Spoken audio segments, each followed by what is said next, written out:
Alright guys, so today we're going to be testing Walmart's version of a Panda Dunk. This is obviously one of the most hyped sneakers out, so it's no surprise that you're seeing knockoffs at big retailers like Walmart. But I gotta be honest, looking at this shoe, it actually doesn't look half bad. Like if you were to sew swooshes on this, they would look really close to Panda Dunks. And just as far as skating goes, looking at the silhouette, I think the flick is gonna be really nice. I think the heel flips are gonna work really good. The main concern though is that these shoes were $22. For $22, I just don't think the material is going to hold up very well. I think they're gonna fall apart pretty much instantly. But if they don't, for 22 bucks, this is a pretty good looking skate shoe. And if it skates good and lasts long, there's a lot of skaters that could benefit from a $22 skate shoe, especially if you like cupsoles, because cupsole shoes are usually a lot pricier. So one thing I noticed about these shoes is the outsole is extremely stiff. Like there's almost no bend to it. You've got to try really hard to get the outsole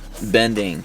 One thing I thought was cool is that just like on the SB Dunks, it has this lace flap. You have the option to lace underneath to protect your laces. I doubt they did that because of skateboarding. I think they were just trying to copy what they saw in other sneakers and in the Dunks. And realistically, it's not even gonna work. I think the material's too flimsy for it to even stay in place. But it is funny to see, even in a knockoff Dunk sold at Walmart, that they're copying features that are related to skateboarding without even realizing that they're related to skateboarding. So let's go try these on and see how they feel on my feet.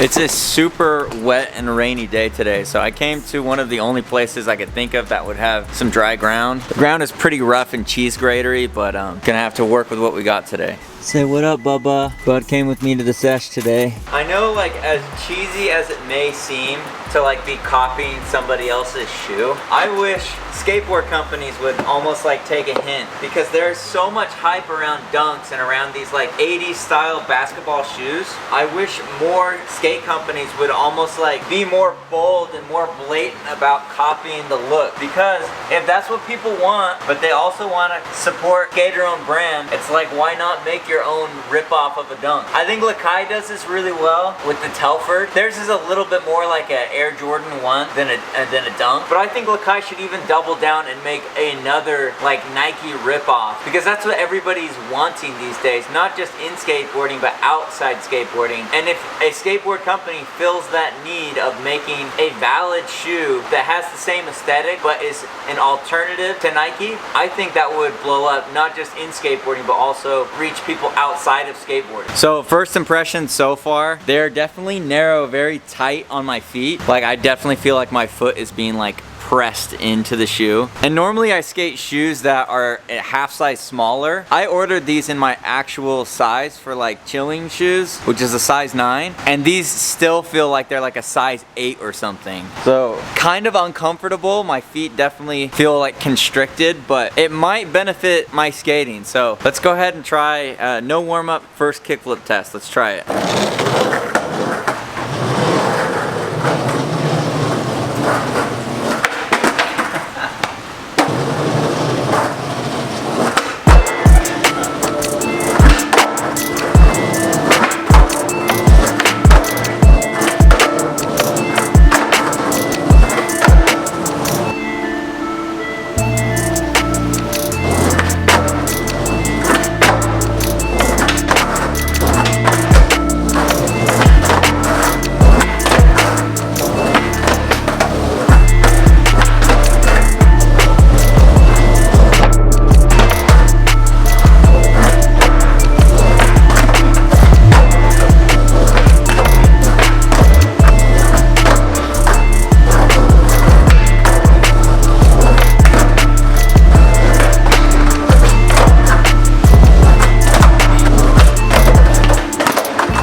Okay, so I've done a fair few flat ground tricks, and here's how the shoes are looking. So definitely a lot of wear for just, 30 minutes of flat ground. But I want to take it a bit further and just do 20 kick flips and 20 heel flips. Those are definitely the tricks that ruin my shoes the fastest. So first we'll do the kick flips, and then we'll see a before and after of how the shoes are looking.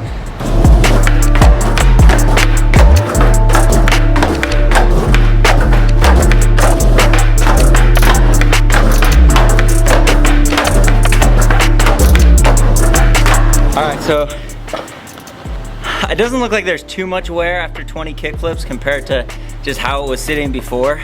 Maybe I'm tripping out, I'm really tired. But you guys let me know in the comments below what you think about the durability on this toe cap.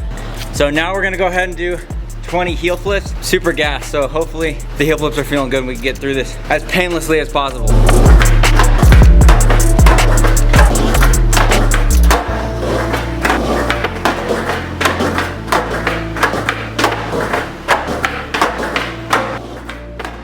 All right guys, I'm sorry but my camera died. I promise you I did 20 heel flips. So let's look how the shoe is holding up. So you can definitely see the material here. There's nothing real about it. It's all fake leather, synthetic. And you can see the toe cap is about ready to bust through. I think if you look right there, you can see that it is like, there's a hole starting to form, not to mention this huge slit. As far as the heel flip wear, we're looking pretty good. The laces are up and away high enough that I did not break any laces, even with the heel flips. Not that I wouldn't break laces if I were to keep skating this. Now the outsole, I actually did not mind at all. I liked how stiff it was. It didn't feel like a cheap outsole. Like, to be honest, the outsole feels pretty good. Better than some skate shoe companies. So, like, sorry to say that, but it's true. This outsole is actually pretty decent. The grip is also pretty good on it. I think the main thing is just that obviously the materials are so cheap that it's not durable, but like the shape of the shoe, for me, I like it a lot. I'm not gonna lie, it's pretty much my dream silhouette if it were a little bit more higher quality. It's slim but chunky, so it's very much, you know, resembles a dunk, but it's a lot more slimmed down and a lower profile. But still, you got a nice cupsole on it, and the cupsole again is chunky but not super chunky like a dunk or a Tyshawn. Surprisingly, for a cupsole, it has really good port feel. So I'm pretty blown away. I think if you're somebody that doesn't have a lot of money, I think buying one of these shoes and then just shoe gooing it like crazy, I think that's probably the best value, best bang for your buck that you can get out of a skate shoe for $22, especially if you want to skate cupsoles, because you can go to Ross or whatever and find like vulcanized shoes for pretty cheap, but cupsoles are a lot harder to find. So if you're looking for a cheap option for a cupsole, like, you can definitely make this work. You're gonna have to do a lot of shoe gooing and maintenance to keep it going, but if that's all you can afford, like, that's not a horrible situation, because this shoe actually skates pretty good. Like, I'm very surprised that just like a knockoff Walmart shoe has turned out to be an actual like legitimate option for skateboarders, which I think is awesome for people just getting into it. I remember when I was a kid, I blew out so many shoes, like running shoes, and nowadays kids can go to Walmart and pick up one of those Tony Hawk boards or the Braille boards for like 50 bucks. Shoes like this for 22 bucks, and for, you know, under 75 bucks, they're rolling on a skateboard, learning tricks, having a good time. So not that I'm like gonna skate these shoes forever or anything, but I was definitely surprised how much I liked them. Thanks for everybody watching the streams and donating, supporting my channel. I love you guys. Remember to make every single day a Friday, and I'll see you in the next video. Peace.